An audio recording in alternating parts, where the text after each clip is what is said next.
오늘 우리에게 주시는 말씀은 데살로니가후서 2장 13절에서부터 3장 5절까지 말씀입니다. 주께서 사랑하시는 형제들아, 우리가 항상 너희에 관하여 마땅히 하나님께 감사할 것은 하나님이 처음부터 너희를 택하사 성령의 거룩하게 하심과 진리를 믿음으로 구원을 받게 하심이니, 이를 위하여 우리의 복음으로 너희를 부르사 우리 주 예수 그리스도의 영광을 얻게 하려 하심이니라. 그러므로 형제들아, 굳건하게 서서 말로나 우리의 편지로 가르침을 받은 전통을 지키라. 우리 주 예수 그리스도와 우리를 사랑하시고 영원한 위로와 좋은 소망을 은혜로 주신 하나님 우리 아버지께서 너희 마음을 위로하시고 모든 선한 일과 말에 굳건하게 하시기를 원하노라. 끝으로 형제들아, 너희는 우리를 위하여 기도하기를, 주의 말씀이 너희 가운데서와 같이 퍼져나가 영광스럽게 되고, 또한 우리를 부당하고 악한 사람들에게서 건지시옵소서 하라. 믿음은 모든 사람의 것이 아니니라. 주는 미쁘사 너희를 굳건하게 하시고 악한 자에게서 지키시리라. 너희에 대하여는 우리가 명한 것을 너희가 행하고 또 행할 줄을 우리가 주 안에서 확신하노니, 주께서 너희 마음을 인도하여 하나님의 사랑과 그리스도의 인내에 들어가게 하시기를 원하노라. 오늘 이 시간은 부당하고 악한 사람들에게서라는 제목을 가지고 하나님 말씀을 증거하도록 하겠습니다. 저와 여러분이 함께 데살로니가후서의 말씀을 읽었는데요. 데살로니가후서는 데살로니가 교회 교인들을 향해서 데살로니가 전서를 통해 분명 그들의 믿음을 칭찬하고 재림에 대한 교훈을 주는 그 메시지를 전달함으로 사도 바울은 그들이 견고하게 세워져서 하나님의 영광을 위해 살기를 바랬지만, 몇몇 사람들이 그 재림에 관한 그 부분 속에서 오해하게 되어지며 교회 안에 분란이 일어나게 되어졌다는 거예요. 재림에 대해서 오해한 사람들이 있었는데 그들에게 가장 중요한 건 뭐예요? 예수의 재림이죠. 여러분들의 인생에도 가장 중요한 게 뭐예요? 예수의 재림입니다. 그가 다시 오시는 그 역사를 통해 우리는 모든 눈물을 이제 그치게 하시고 고난과 고통으로부터 벗어나게 하셔서 저 영원한 천국에서 영원토록 주와 함께 살게 되는 것이 바로 그분의 뜻인 거예요. 그런데 오늘 우리가 그 재림에 대해서 분명하게 정확하게 알지 못하면 신앙을 중요시하고 믿음을 따라 살라고 하는 존재들에게 문제가 생겨날 수 있는데, 바로 그와 같은 문제가 데살로니가 교인들이 겪었던 문제라는 겁니다. 그 문제가 어떤 문제냐? 그들이 예수의 오심에 모든 중점을 두고 생업을 포기합니다. 자신들이 하는 그 일들 속에서 하나님의 아들 예수 그리스도를 기다리며 각자 처소에서 각자 재능에 따라 하는 그 일들 속에 복음을 증거하는 사명에 의해 살아가는 사람들이 되어졌어야 되는데, 재림에 관해서 잘못된 심취가 모든 것을 포기하게 만들었다는 거예요. 그래서 생업을 포기하고 오직 신앙으로 살겠다고 한 그런 그들의 의지가 어떻게 보면 좋게 보였지만 문제가 생겨나게 되는데, 문제가 어떤 문제였냐? 신앙으로 살라고 하는 정상적이고 건전한 자들에게 피해를 끼치기 시작합니다. 그 피해가 뭐였냐면, 그들은 신앙으로 살겠다고 하며 생업을 포기했잖아요. 그러다 보니까 재정적인 문제, 그리고 경제 문제, 이것이 각 가정에게 들이닥치면서 이들은 오늘 하루는 저 집에 가서 밥을 먹고 또 오늘 하루는 저 집에서 도움을 받고 하면서 민폐 아닌 민폐를 끼치게 됩니다. 그래서 그것에 의해서 고통을 받았던 많은 이들이 사도 바울에게 질문을 해요. 이것이 맞습니까? 사도 바울이 그런 그들에게 불법의 사람의 교훈이라고 하는 이 데살로니가 후서 2장의 말씀을 통해 불법의 사람의 교훈이 뭐냐면, 적그리스도가 출현하기 이전까지는 생업을 포기하지 말고 3장에 이야기하기를, 바로 너희들이 기억해야 되는 게 게으르게 행하고 우리에게서 받은 전통대로 행하지 아니하는 모든 형제에게서 떠나야 될 것을 강조하며 일하기 싫어하거든 먹지도 말라. 이게 이제 세상 사람들이 이걸 가져다가 인용하는 말씀이 되어졌는데 우리의 인생 속에 각자 해야 될 그 의무를 감당하면서 그리스도를 기다려야 된다는 거예요. 그래서 여러분들이 만약에 종말이 오늘 만약에 온다 하더라도 내일 온다 하더라도 각자의 그 책무를 감당하면서 살아야 된다는 거예요.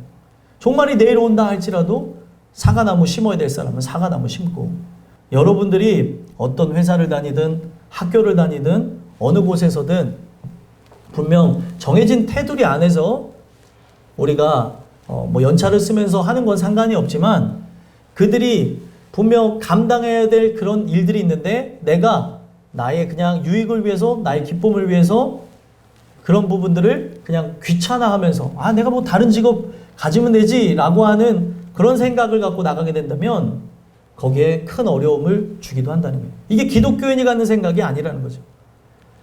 오늘 우리는 이 말씀을 통해서 살펴봐야 되는 게 뭐냐면 신앙으로 산다고 하는 거는 무논리와 그리고 비도덕 그리고 비윤리를 따라서 살아가는 게 아니에요.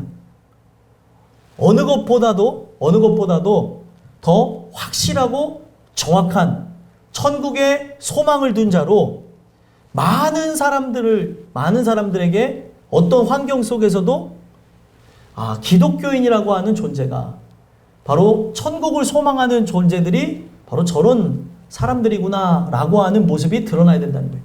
그래서 오늘 주시는 이 말씀을 통해 저와 여러분들이 생각해 봐야 되는 게 나는 바로 데살로니가 교회 교인들과 같이 신앙으로 산다고 하며 내가 생활이 신앙 따로 가는 생활은 아닌지 신앙이 뒷받침되어져서 주를 기다리며 우리의 삶이 등불의 역할을 하는 걸 통해 많은 이들이 주께 돌아오게 해야 되는데 나는 그런 역할을 행해 나가는 사람이 맞는지 돌아보면서 긍휼을 구했으면 좋겠어요. 그래서 그렇게 착각하는 그들에게 데살로니가 후서를 통해 전달하는 것은 뭐냐면 오늘 우리가 각자 삶의 영역에서 끝까지 최선을 다하고 신앙인으로서 살아가는 거예요. 그러면서 오늘 이제 본문의 내용을 보면 왜 그들이 착각하게 되어졌습니까? 왜 그들에게 어려움이 찾아왔습니까? 부당하고 악한 사람들이 교회 안에 존재했고 그들은 성령의 이끌림을 따라서 나간 존재들이 아니었고 사회적 경험이나 자신들의 의식과 기준을 따라 살아가는 존재들이 교회 안에 침투해서 믿음이 있는 모습으로 또 사람들에게 혼란을 주고 했던 모습이 있다는 거예요. 저는 땅끝교회 모든 식구들이 이 말씀을 들으면서 스스로가 부당하고 악한 사람들 자체에서 벗어났으면 좋겠어요. 그리고 또 주변에 아직까지 미성숙한 그 존재들의 말에 흔들리는 존재가 아니라 하나님 주시는 그 은혜에 의해서 영원한 것을 보는 자로 아직까지 동일한 비전, 동일한 것을 꿈꾸지 못하는 자들을 안타까워하고 기도하는 자들이 됐으면 좋겠어요. 오늘 주시는 이 말씀을 통해서 여러분들과 제가 교회 안에 그런 문제가 있는 것뿐만 아니라 교회 나가게 되면 교회 밖을 나가게 되면 모든 인생들이 부당하고 악한 존재들이에요. 그런 세상 사람들이 하는 말에 흔들리고 그리고 그것에 의해서 쓰러지고 넘어지며 낭망하는 존재들이 되는 것이 아니라 그들을 오히려 부당하고 악한 그런 환경 속에서 여러분들이 끄집어내고 세울 수 있는 자들이 되셨으면 좋겠습니다. 그래서 오늘 주시는 이 말씀을 통해 여러분들이 생각해 봐야 되는 것, 부당하고 악한 사람들에게서 건짐을 받기 위해 우리가 받아야 될 두 가지 권면은 무엇이냐? 첫 번째로 가르침을 받은 전통을 지키기를 소망해야 된다는 거예요. 그래서 사도 바울은 그들에게 전달한 그 하나님의 그 말씀, 또 이 말씀을 해석한 그 편지를 통해서 가르침을 받은 그 전통을 지키기를 바랬다는 거예요. 왜 그 전통을 지키기를 바랬느냐? 바로 13절, 14절에 보게 되면 그들을 부르신 이유와 목적이 있다는 거죠. 그들을 부르시고 그들을 이끌어 가시는 하나님의 그 행하시는 그 일들에 대한 이유가 무엇이냐는 거죠. 13절, 14절 한번 읽어볼까요? 한번 읽어보겠습니다. 시작. 주께서 사랑하시는 형제들아, 우리가 항상 너희에 관하여 마땅히 하나님께 감사할 것은 하나님이 처음부터 너희를 택하사 성령의 거룩하게 하심과 진리를 믿음으로 구원을 받게 하심이니, 이를 위하여 우리의 복음으로 너희를 부르사 우리 주 예수 그리스도의 영광을 얻게 하려 하심이니라. 아멘. 일단은 여러분들 이 말씀을 통해 우리를 부르신 이유와 목적에 대한 부분 속에서 핵심적인 단어를 먼저 캐치하고 깊이 살펴본다면 13절에 핵심이 되는 게 무엇이겠어요? 바로 믿음으로 구원을 받게 하시는 말씀. 14절에는 믿음으로 구원을 받게 하심으로 바로 그리스도의 영광을 얻게 하는 게 목적이라는 거예요. 자, 이 단어를 통해서 전체 내용을 살펴보는 거예요. 구원, 그리고 영광. 오늘 우리 인생들에게 하나님이 우리를 부르신 목적은 다른 게 아니에요. 노예로 살게 하기 위해서, 고통을 주기 위해서, 세상 사람들을 우리가 바라보며 눈치 보며 기독교인으로 억눌린 채 살아가기 위해 부르신 게 아니라 구별되어진 자로서 하나님께서 구원하시는 백성으로 영광을 누리게 하는 게 목적이라는 거예요. 근데 사도 바울이 어떤 존재입니까? 그들은 굉장히 연약한 부분이 있었어요. 그들은 생겨난 지 얼마 되지 않은 교회였지만 복음이 그들에게 증거하게 됨에 따라 그들은 하나님으로부터 믿음의 선물을 받고 그 믿음의 선물과 함께 그들은 세상을 대항하며 말씀으로 살기를 소망했다는 거예요. 그런데 여러분들, 믿음을 하나님이 선물로 주셨지만 지속적으로 말씀을 기반으로 하면서 닦여져 있는 신앙이 아니었기 때문에 뿌리가 아직은 좀 연약했던 거죠. 더 많은 말씀을 들음으로 양분이 그에게 주어져서 굳건하게 자라나야 될 때였다는 거예요. 근데 그들이 아직은 이 많은 말씀에 대해서 알지 못하다 보니까 흔들리기도 하고 헷갈리기도 하는 상황에 이르렀다는 거예요. 그래서 그들의 모습은 분명 믿음이 있어서 칭찬할 만하고 아름답지만 또 반면에 아직까지는 절대적인 그 말씀과 함께 살아가는 모습이 아니었기 때문에 불안정한 모습도 있었다는 거예요. 그런데 사도 바울은 정말 멋있는 게 뭐냐면 하나님께 먼저 감사했어요. 왜요? 하나님이 그들을 불러주신 이유와 목적이 뭐예요? 하나님께 먼저 감사하면서 그들을 불러주신 이유와 목적이 하나님은 저들을 분명 어떻게 하실 거라는 거예요? 구원하시고 그들을 영광스럽게 하실 거라는 거예요. 오늘 믿음이 있는 자들이 함께 바라보며 추구해야 되는 게 이런 마인드라는 거죠. 지금 현재의 모습을 보면서 불평불만하는 게 아니라 왜 안 바뀌지? 왜 저러지? 하면서 저의 모습을 보면 저는 답답해 죽을 것 같을 때가 있어요. 근데 하나님이 늘 말씀을 통해서 너라고 하는 존재도 내가 이렇게 바꾸지 않았느냐? 기다려야 된다고 얘기하고 너는 바로 내가 저희들을 믿음과 같이 그 동일한 시선, 동일한 마음을 갖고 기다릴 수 있어야 된다. 사도 바울은 그런 측면에서 나갔다는 거죠. 저는 인간이다 보니까 사람이 빨리 변화하지 않는 모습을 보며 또다시 죄악으로 나가는 그 모습을 보며 속이 막 찢어질 때가 있어요.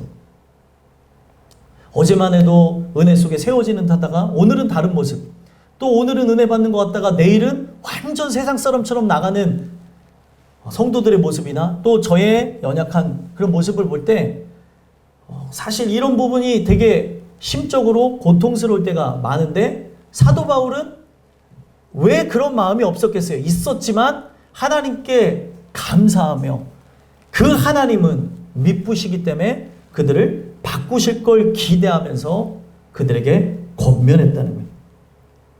하나님께서 바로 처음부터 너희를 택했다는 거예요. 그러면 그 하나님의 택한 자라면 하나님이 어떻게 하실까요?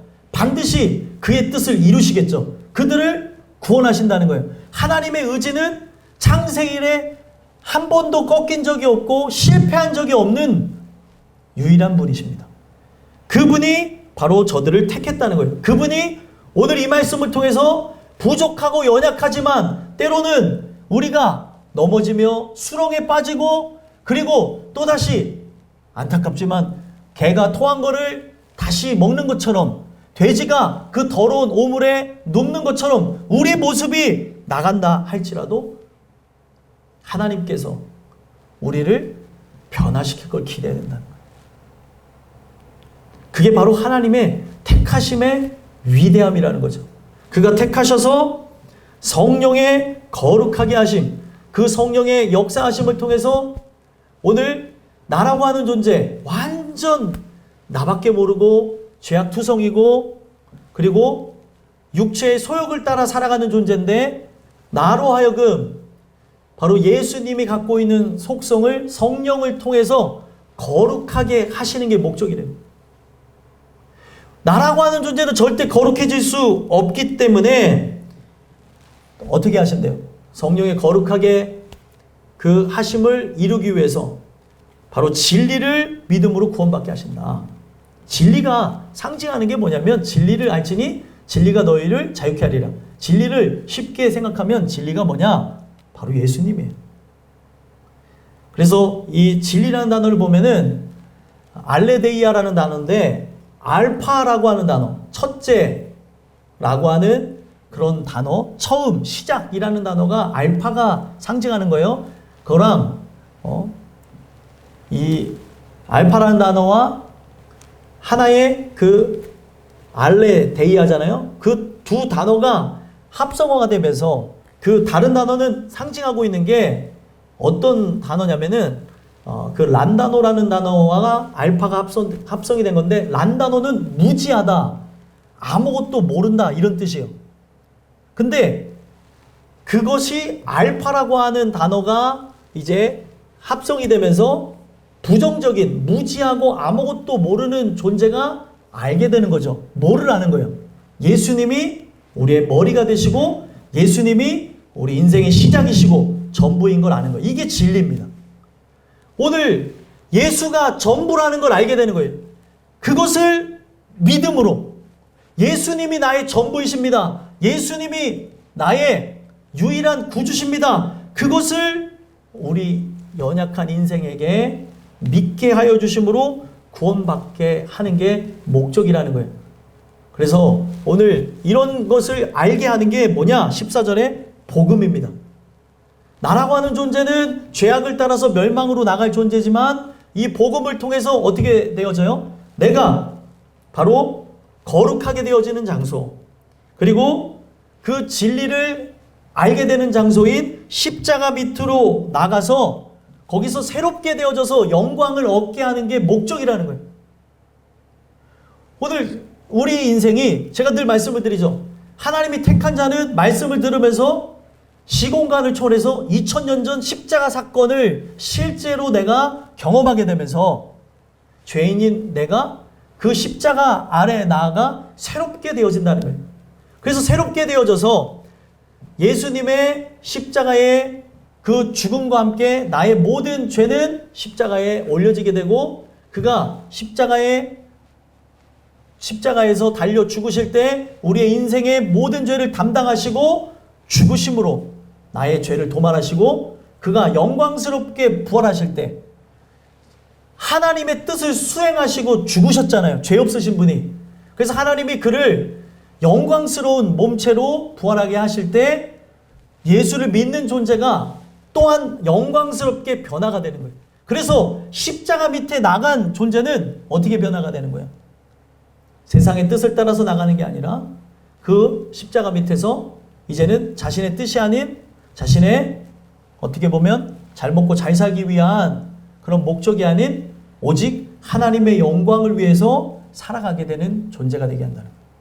그래서 이거는 그때 당시에 아주 엄청난 센세이션이에요.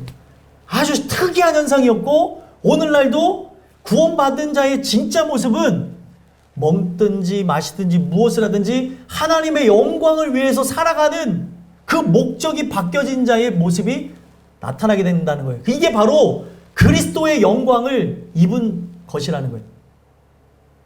이 설명이 길죠? 이 안에 있는 내용들을 다 알아야 되는 거고 여러분들이 그냥 이 부분 속에서 하고 간다고 아는 게 아니에요.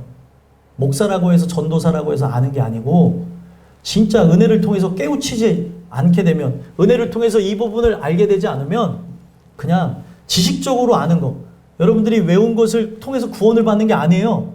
이 부분을 실제로 우리가 경험해야 되는 거예요.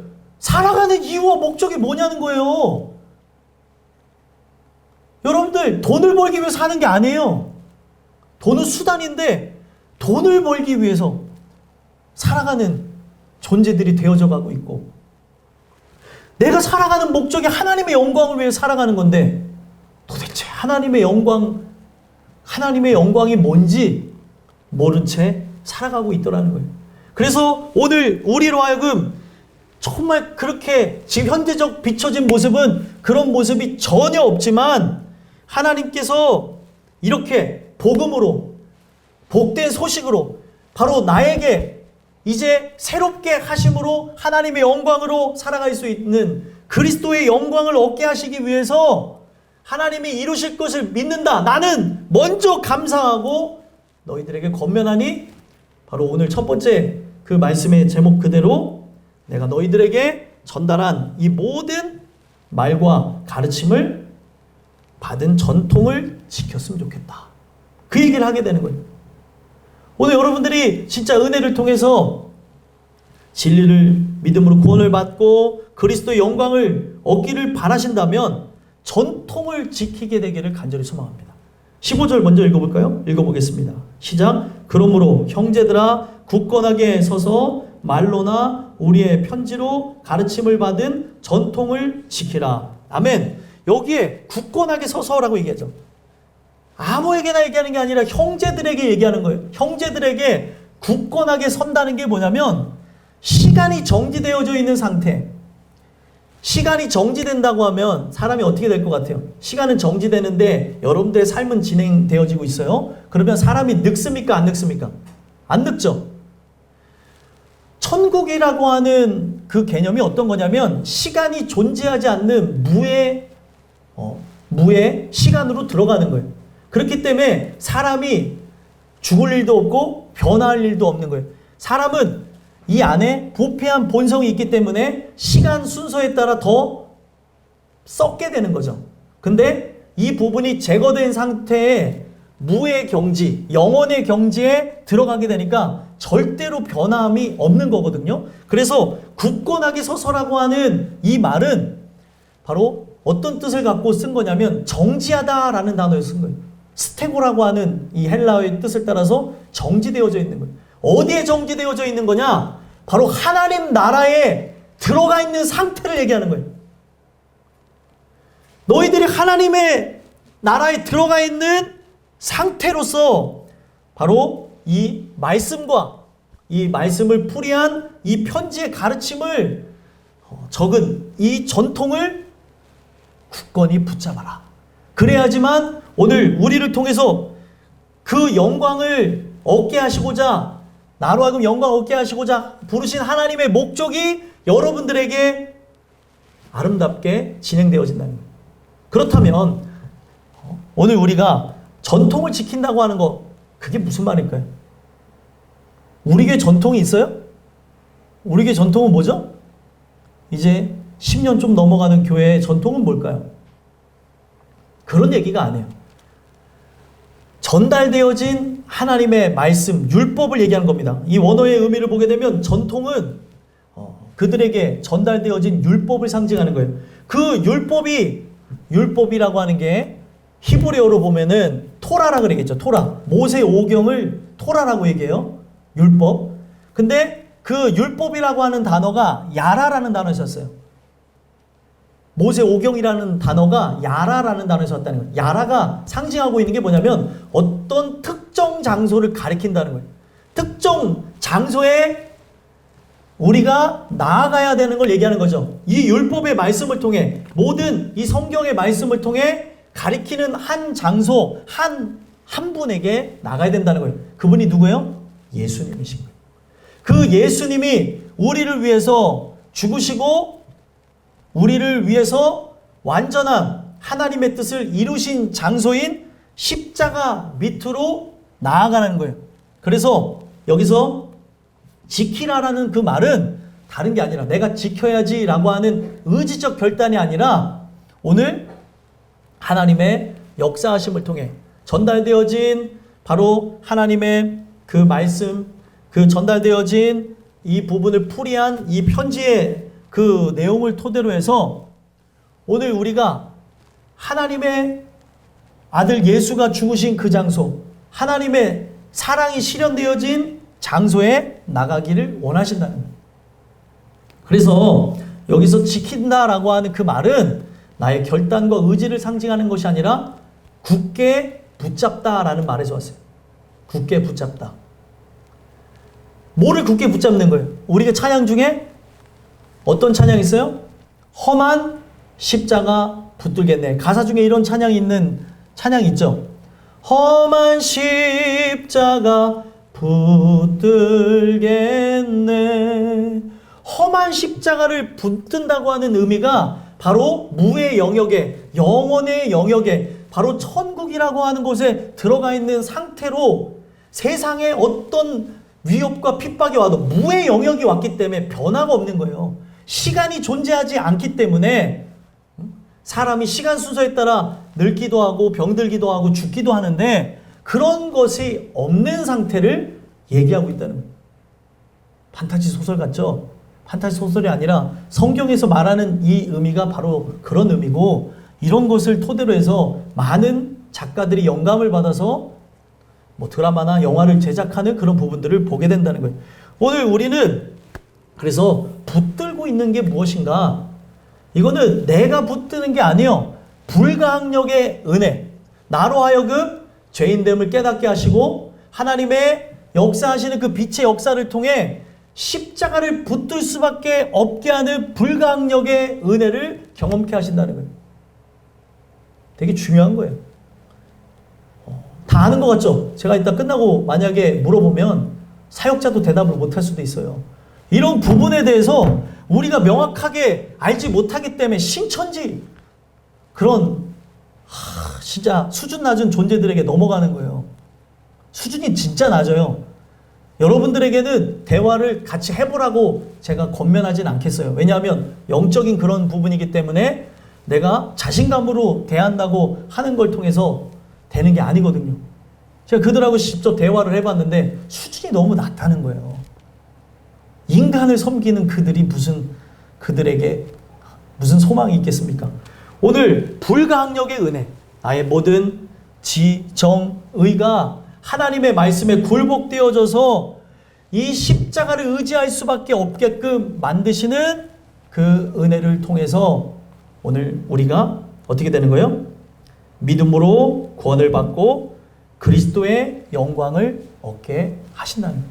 십자가밖에 없구나. 십자가에서 내가 새롭게 되어지는 거구나. 십자가를 떠나서는 바로 나는 천국에 들어간 자로서의 삶, 천국의 시민권을 얻은 자로서의 삶을 살아갈 수 없구나. 그 얘기를 하는 거예요. 그래서 그들에게 연약한 게 뭐였어요? 믿음이 없었던 게 아니에요. 이 믿음이 자라나고 있는 그런 과정이었기 때문에 전통을 지키라. 말씀, 그 말씀이 의미하는 분인 예수를 떠나지 말아라. 십자가를 의지하라. 십자가를 붙들어라. 이런 얘기를 했다는 거예요. 그래서 여러분들 여기서 붙잡는다고 하는 이 말을 잘 표현한 게 바로 이스라엘의 영도자가 하나님의 부름을 받고 난 이후 모세의 시종이었던 여호수아가 하나님께 기도하면서 받았던 응답을 기억할 필요가 있다는 거예요. 모세의 시종이었어요. 모세의 그림자처럼 움직였던 여호수아가 이제 이스라엘을 이끌고 가나안 땅에 들어가야 되는 거예요. 그런 두려움 속에 이 민족을 어떻게 이끌어야 되는가, 그런 답답함 속에 하나님이 주신 게 뭐예요? 내 입에서 이 율법의 말씀을 떠나게 하지 말지니라. 계속 읊조리고 그 말씀대로 살기를 바라며 살기를 소망하라는 거예요. 붙어있는 게 다른 게 아니에요. 여러분들, 제가 붙어있는 말 많이 드렸죠? 말씀에 붙어있는 게 뭐라는 거예요? 나의 부족함과 연약함을 인정하며 나가는 겸손인 거예요. 겸손. 나로서는 스스로 세워질 수 없습니다. 하나님 도와주세요. 하나님 도와주세요. 늘 말씀을 읊조리고 나가는 거죠. 이게 바로 복 있는 자의 모습인 거예요. 복 있는 자는 여호와의 말씀을 즐거워하여 그 말씀을 주야로 묵상하는 자로다. 묵상을 하려면 계속해서 읊조렸다는 거죠. 바로 여러분들이 아는 여호수아는 큰, 어떻게 보면은 자기하고 비교가 안 되는 모세라고 하는 인물을 떠나보낸 다음에 그의 그림자처럼 살았던 존재가 이스라엘을 어떻게 이끌어야 된다, 어떻게 이끌어야 될까 고민할 그때에 이 말씀을 내 입에서 떠나게 하지 말라. 그러면 내가 너와 끝까지 함께 할 것이다. 그 말씀을 믿고 승리하게 만든 인물이 여호수아였다는 거예요. 오늘 우리가 여기서 지키라고 하는 말은 붙잡는다고 하는 거 있잖아요. 오늘 여러분들이 붙잡는다고 하는 것은 추상적인 게 아니에요. 오늘 이 말씀을 통해서 여러분들이 하나님의 역사심 속에 나가는 존재라면 이 말씀을 떠나 살기를 소망하지 말고 이 말씀이 계속되어지길 바라면서 말씀을 읽기도 하고 듣기도 하는 그런 부분이 여러분들과 함께함으로 여러분들이 십자가를 붙들게 되어지는, 그 십자가를 통해서 바로 구원과 바로 오늘 우리 인생에게 향하는 그 영광이 이루어지는 아름다운 일들이 일어났으면 좋겠습니다. 그것을 우리가 실제로 경험해야 16절, 17절에 우리는 위로함을 받는 거예요. 하나님께로부터 위로. 이 땅을 살아가면서 그와 함께 동행해야지만 이러한 위로를 받는다는 거죠. 그래서 결국에 하나님은 우리 인생들로 하여금 굳건하게 세워진 이 땅에 거하나 하늘에 속한 자로 하늘에 들어가 있는 상태, 영혼을 경험한 상태, 무의 영역에 들어가서 시간의 그런 구애를 받지 않는 상태. 그래서 여러분들이 모든 게 연결되는 게 뭐예요? 때와 시기에 대해서 바로 사도 바울은 데살로니가 교인들에게 전달할 게 있다고 했어요? 없다 그랬어요? 없다 그랬어요. 왜요? 너희는 이미 카이로스의 시간을 경험하지 않았냐? 카이로스의 시간을 경험한 특별한 은혜 속에, 그런 경험 속에 바로 하나님의 그 영역 속에 들어간 사람들은 인간이 살아가는 영역 속에 흘러가는 시간의 그 의미는 큰 의미를 줄 수가 없는 거예요. 왜요? 나는 이미 천국에 들어가 있는 상태라니까요. 그 예수와 연합한 상태로 살아가기 때문에 죽음도 여러분들을 그 하나님의 사랑에서 갈라놓을 수도 없고 환난과 핍박도 갈라놓을 수가 없는 거예요. 여러분들에게 이런 멋지고 아름다운 복된 은혜가 있었으면 좋겠어요. 그래서 16절, 17절에 한번 내용 읽어볼까요? 읽어보겠습니다. 시작. 우리 주 예수 그리스도와 우리를 사랑하시고 영원한 위로와 좋은 소망을 은혜로 주신 하나님 우리 아버지께서 너희 마음을 위로하시고 모든 선한 일과 말에 굳건하게 하시기를 원하노라. 아멘. 자, 사도 바울이 축복하고 끝내요. 이 부분에서 첫 번째 내용 속에서. 근데 여기 보면 사도 바울은 모든 선한 일, 그가 전달한 하나님의 그 말씀으로 굳건하게 이들을 만드시기를 원한다. 이런 표현을 했어요. 이거는 바로 아까 전달해드린 가르침을 받은 전통, 바로 이 율법이 가리키는 장소인 십자가를 의지하며 나갈 때 우리는 끝까지 굳건하게 되어진다는 거예요. 오늘 그분이 나로 하여금 함께 동행하시면서 세상이 줄 수 없는 위로를 주십니다. 내 마음에 위로를 받고 나가게 하신다는 거예요. 어떤 위로겠어요? 저는 이게 왜 위로가 되어진다고 생각하냐면 이 위로라는 단어가 곁에서 부르다라는 단어예요. 파라칼레오라는 단어에서 나온 건데, 파라칼레오가 상징하는 게 왜 위로하고 관련이 있을까? 어떤 누구도 하나님에 대해서 스스로 인지할 수 없는데 택한 존재는 바로 하나님의 그 역사하심을 통해서 하나님이 나에게 소리치는 거를 듣는 거예요.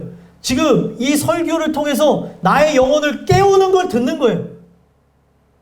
정신을 차리고 깨어서 근신하며 기도해야 될 때구나. 내가 이 세대를 본받지 말고 하나님의 뜻과 영광을 위해 살아가야 될 존재구나. 이런 부분에 대해서 깨어나게 만드는 거죠.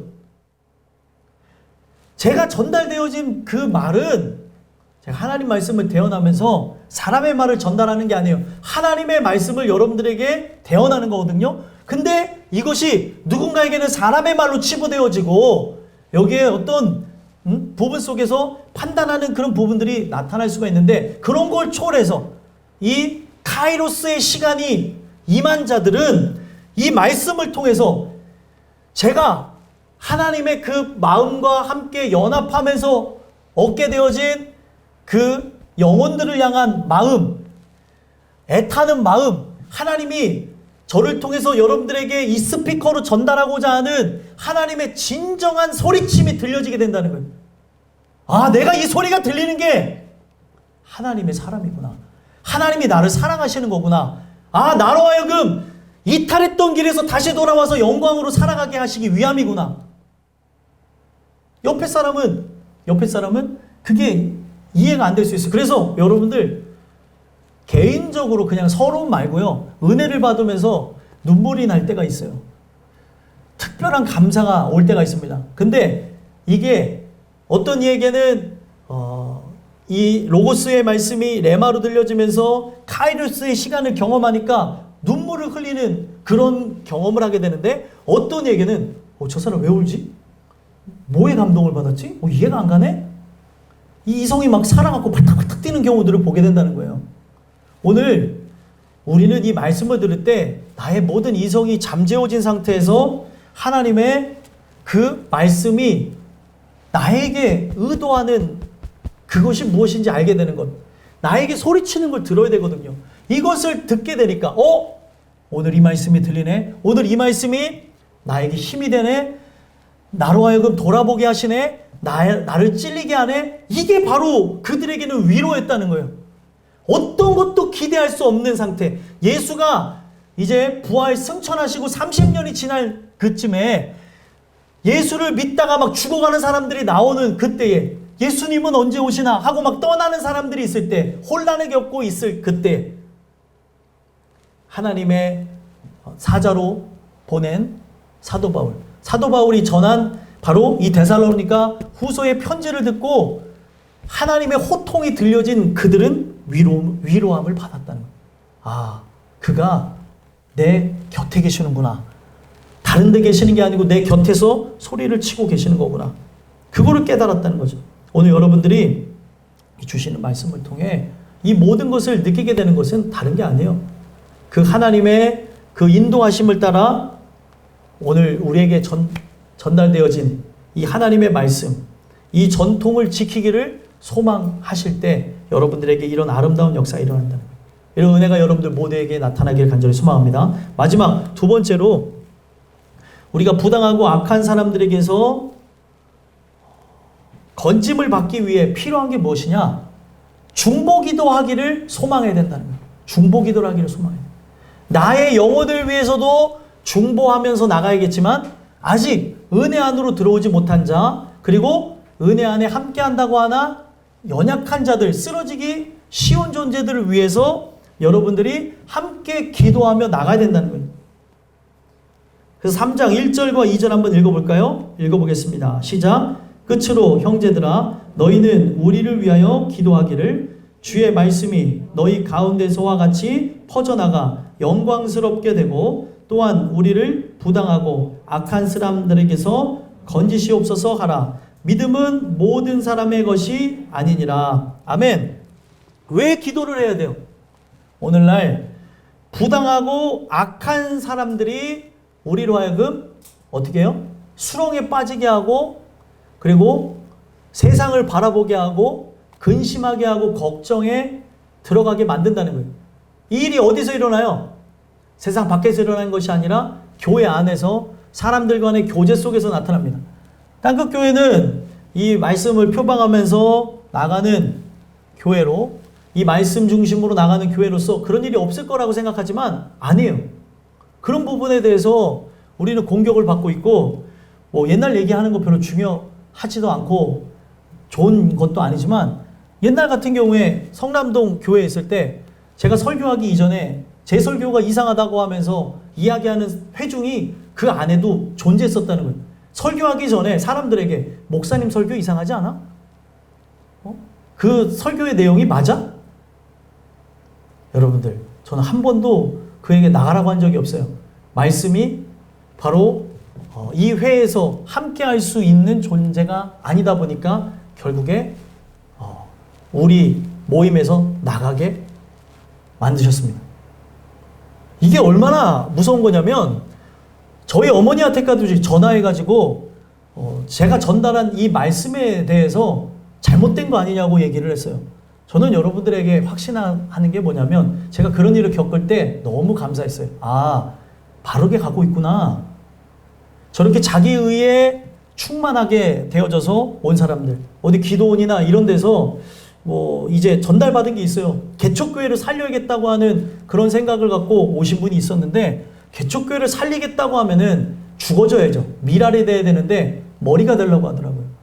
그걸 통해서 엄청난 위협과 어려움을 겪었었던 기억이 있는데, 제가 여러분들에게 이런 말씀을 전달해 드리는 이유는 뭐냐면, 오늘 우리가 은혜로 세워져 있지 않으면, 내가 뿌리가 내린 곳이 저 영원한 천국이 아니고 어떤 나에게 사상과 이념과 개념을 바르게 세우는 존재라고 생각되는, 그 인간적으로 볼 때 저 사람이 진짜 예수님 다음으로 훌륭한 사람이야 라고 하는 것에 뿌리를 내린 사람들은 결국에 부당하고 악한 사람이 될 수밖에 없어요.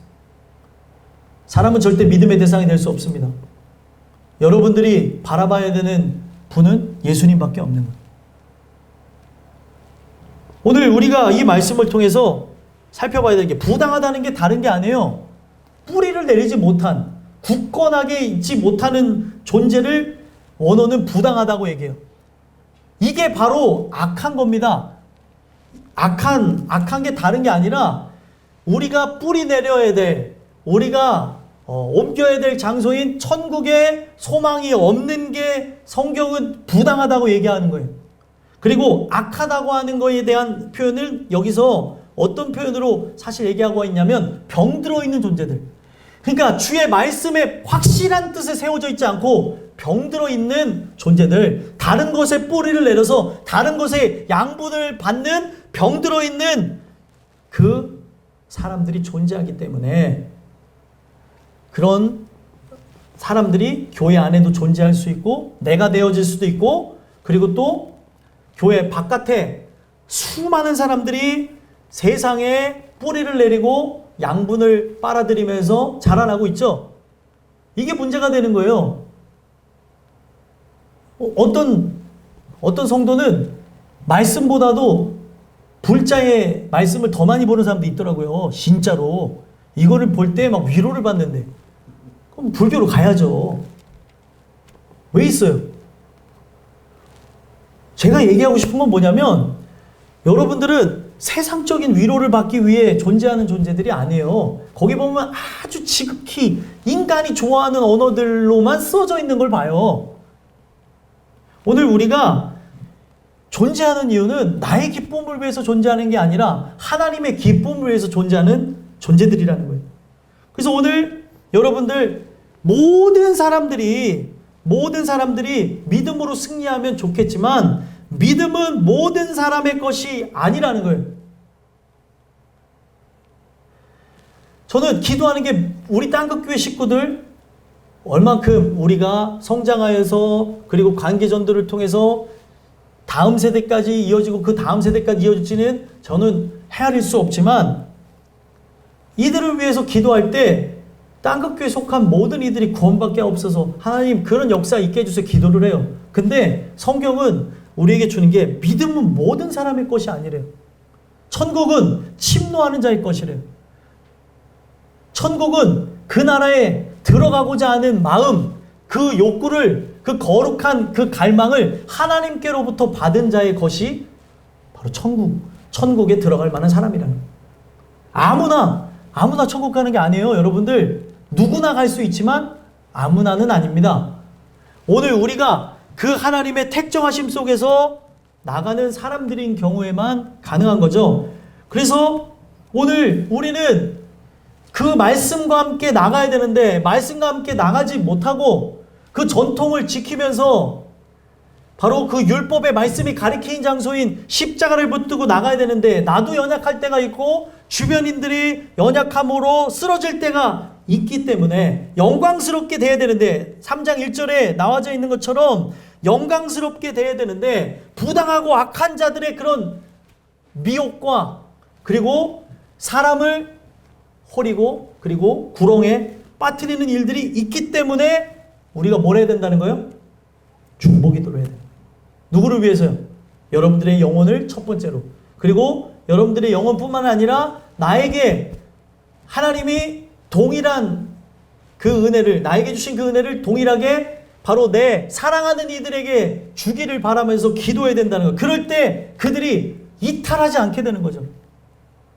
계속 이탈이 일어나거든요. 사탄은 어떤 방법으로도 하나님의 은혜의 궤도 안에서 벗어나가게 하는 거예요. 그래서 여러분들 성령님이 하는 게 뭐냐면 옆에서 소리치는 거예요. 정신 차려! 돌아와! 이탈했어! 여러분들 우리는 차선을 이탈하게 돼도 어떻게 되는지 잘 알아요. 차선 이탈하게 되면 어떻게 중앙선을 침범하게 되면 사고가 나기 마련이죠. 우리는 온전한 궤도로 가야 되는데 이탈하게 되면 사고가 나는 것을 우리는 우리의 육신의 삶 속에서 봅니다. 사고 가운데. 근데 영적인 그런 사고가 나타나도록 여러 유혹을 통해 내가 은혜의 길, 정도의 길, 바로 오늘 권사님이 기도하셨던 대로 내가 곧 길이요 진리요 생명인데 예수님이 길 자체인데 예수로 인하여서 가는 길이 아닌 다른 길, 세상 사람들이 얘기하는 방법, 세상 사람들의 그 전달하는 감정, 그들의 자랑 속에 이탈을 해버린다는 거예요. 저 사람 앞에서만 얘기하면 인생이 참 덧없는 것 같아. 그런 걸 여러분들을 통해서 느껴야죠. 누가 땅을 자랑을 하던 재산을 자랑하던 뭐 자식들에게 받은 걸 자랑하건 자기의 직위를 자랑을 하던 그리고 그들의 명예를 자랑하던 권세를 자랑하던 나는 하나님의 자녀라고 하는 너가 받지 못한 타이틀을 내가 갖고 있어. 그러한 자랑스러움이 있어야 되는 거 아니에요? 이 자랑스러움은 얼마나 위대한 거냐면 76억 분의 1이에요. 76억 분의 1. 우주 속의 먼지 같은 나를 하나님이 기억하신다는 거예요. 그 위대하신 하나님이 나를 기억하는데 이 땅 가운데서 언젠가 썩어지면 없어질 그런 영광들, 때로는 부러울 때도 있고 그런 것에 잠깐 집중하게 되어질 때가 있을 줄 알지만 이거는 한시적인 거라는 거예요. 영원한 것이 아닌데 왜 그것에 우울해하고 답답해하고 비교하고 그리고 폭렬하고 그리고 자멸하는 그런 일들이 나타나는 거죠. 오늘 주시는 이 말씀을 통해 여러분들 우리가 영광스럽게 되기를 위해서 그 그리스도의 십자가의 그 죽으심과 함께 영광스러운 부활의 몸체로 변화하신 그리스도와 연합되어진 존재로 세상이 보지 못하는 그런 여러분들의 삶의 이유와 목적이 바로 여러분들에게 드러났으면 좋겠어요. 이것을 인간이 이룰 수 있는 게 아니기 때문에 우리는 기도해야 되는 거예요. 그 영광스러움이 뭐예요? 하나님의 영광을 위해서 살아가는 거예요. 이유와 목적이 나를 위해 살아가는 게 아니에요. 인간은 얼마나 악한데요. 자기 보상 심리가 강한 게 인간이에요. 왜요? 본능이에요. 그렇게 만들어졌어요. 근데 이 본능을 초월하는 게 바로 거듭남의 역사라는 거거든요. 이거는 이 말씀을 붙잡고 기도하는 걸 통해 나에게 일어날 일이고 내 주변 사람들에게 일어날 일들이라는 거예요. 그래서 나는 스스로 세워질 수 있는 존재가 아니기 때문에 하나님께 간구하면서 이런 부분이 이루어지기를 바라라는 거죠. 그래서 3절에 그들의 연약한 모습이 있을지라도, 저에게 또 여러분들에게 부족한 모습이 있을지라도 바로 하나님의 속성을 얘기하며 반전을 꾀합니다. 3절 한번 읽어볼까요? 읽어보겠습니다. 시작. 주는 미쁘사 너희를 굳건하게 하시고 악한 자에게서 지키시리라. 아멘. 여기서 이 모든 것을 포용하는 단어가 있어요. 그게 뭐냐면 미쁘사라는 단어예요. 그분은 바로 우리의 주인이세요. 바로 나라고 하는 존재를 왜 만들었는지 아시는 분이죠. 내가 이 땅에 왜 존재할까? 이런 생각을 가질 때가 있죠, 사람은. 여러분들이 존재하는 건 하나님께 영광을 돌리기 위해서 존재하는 거예요. 근데 그 주인의 목적에 따라, 토기장의 쓰임에 따라 어떤 이는 귀 있을 것으로, 어떤 이는 천 있을 것으로 그 주인의 용도에 맞춰서 사용되게 되는 거죠. 근데 지금 내 모습은 너무나 부족해요. 연약할지라도 우리가 기대할 수 있는 것, 우리가 바라볼 수 있는 것 딱 한 가지가 있어요. 그게 뭐예요? 미쁘사라는 거예요. 요즘에 잘 안 쓰는 단어인데 미쁘사라는 단어가 뭐예요? 그는 우리가 유일하게 신뢰하실 수 있는 분입니다. 영원토록 신뢰하실 수 있는 분입니다. 바로 그분은 우리의 믿음의 대상입니다. 바로 믿음이라는 단어를 설명하는 그 부분을 얘기하는 거죠. 그래서 이 모든 것, 페이도라는 단어에서 나왔어요. 페이도에서 확신하다. 그리고 이 확신한 것을 믿고 살아가는 그런 부분에서 피스티스라는 그 믿음이라는 단어가 나오게 된 거예요. 오늘 우리가 이런 부분은 나의 어떤 의지적 결단으로 되는 게 아니라 왜 기도가 필요해요? 그분의 믿음으로 내가 믿음 있는 존재로 변하게 하시겠다는 거예요. 믿음에서 믿음에 이르게 하나니 오직 의인은 믿음으로 살리라 함과 같으니라. 그의 신실함에서 나를 신실하게 하시겠다는 거예요. 그래서 결국에 나로 하여금 어떻게 하신대요? 굳건하게 하시고, 자, 굳건하다는 게 뭐라고요? 무의 영역에 들어가 있는 것, 바로 천국에 들어가 있는 자로 살아가는 거예요. 천국에 들어가 있는 자로 살아가니까 어떤 세상의 풍파의 영향을 받아요? 안 받아요? 받지 않습니다. 굳건하게 되기를 바란다는 거예요. 천국이 임한 자, 예수가 임한 자로서 살아가길 바란다는 거죠. 마귀가 공격하는 게 다른 것 같죠? 다른 게 아니에요. 이 상황, 환경, 형편, 처지를 통해서 공격하려는 건 딱 한 가지요. 여러분들의 마음과 생각입니다. 그 마음과 생각을 무너뜨리려고. 너무나 기쁜 일인데 기뻐하지 못하도록 가짜들이 역사한다니까요. 얼마나 감사해요. 그죠? 우리 두 권사님이 코로나 19를 통해서 고통을 받으셨지만 건강하게 복귀하셨잖아요. 후유증도 없이. 이게 확률로 따지면 얼마나 많은 인구수에서 몇백만 분의 1꼴로 일어난 일인 줄 아십니까? 확률로 계산하면, 수학적으로 계산하면 엄청난 일인데 이것을 하나님께서 다 인도하셔서 이끄셨다는 거예요. 엄청나게 감사할 일인데 감사하지 못하도록 주변에서 부당하고 악한 자들이 역사하는 거예요. 하나님께 감사함으로 나가야 되는데, 하나님께 영광 돌려야 되는데, 하나님을 의지한 백성은, 하나님께 예배하는 백성은 혹 예배하다가 주님을 위해서 산다고 하면서 산다가 이 질병에 걸린다 할지라도 그가 지키시는구나. 그리고 혹 이 질병에 의해서 내 생명이 이 땅 가운데서 사라진다 할지라도 육신의 생명은 사라질지나 바로 예수 안에 있는 생명은 영원토록 함께 하실 거구나. 이거에 대한 확신을 주는 거예요. 내가 너를 지키고 보호할 것이다.